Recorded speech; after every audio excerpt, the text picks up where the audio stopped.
axmedow xuuraankaad waddaa waa xujiyayaabe in yar baan xaqiiqada dhabtaa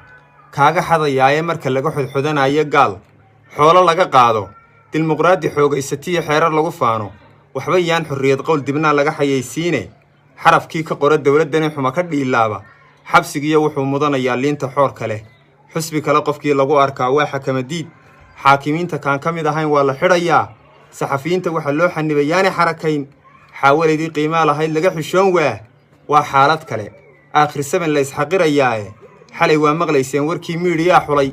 xildhibaanadii baa lahaana la xurmayn ka xasaanadda leh sidan haddii loo xagxaganayo bal xuurtada miskiin lagu hayana dib uga xaajooda tan ninkii xiniyaa lahaa sibiq xawaareeyo hablii qaar markii la xukumay xamar u yaaceen kaar laga xoqdiyo silicunool xawiilan mooyaane xiise looma qabo kii dulmiga ka xarragoonaya ha yeeshee xalkeedaa la heli xaylo dabadii mar unbuu xilka u qabanayaa wiil xasiliyaa xayaatada adkaatiyo wakhtiga laga xuruumaayo insha allah xaysi noo curtiyo dhool gubaa xigiye xilli ay ahaataba shacbigu waa xasilayaae xejistaay sad khayrliyo nasiib xiimayaa imane axmedow xuuraankaad waddaa waa xujiyayaabe xoogaal dhibaatada jirtiyo taabta xagaldaaca nin abwaana xaggan lama oggola inuu xaq sheegaaye xidigii qarnigan calanka siday xididka suugaanta xasan daahir weersame ninkaa shacabku xiiseeyo isba xaadir weeyaan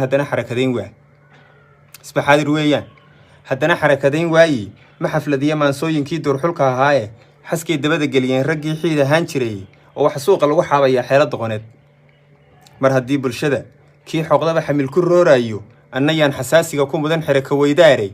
xanuunkeeda iga daa murtida hay xasaradayni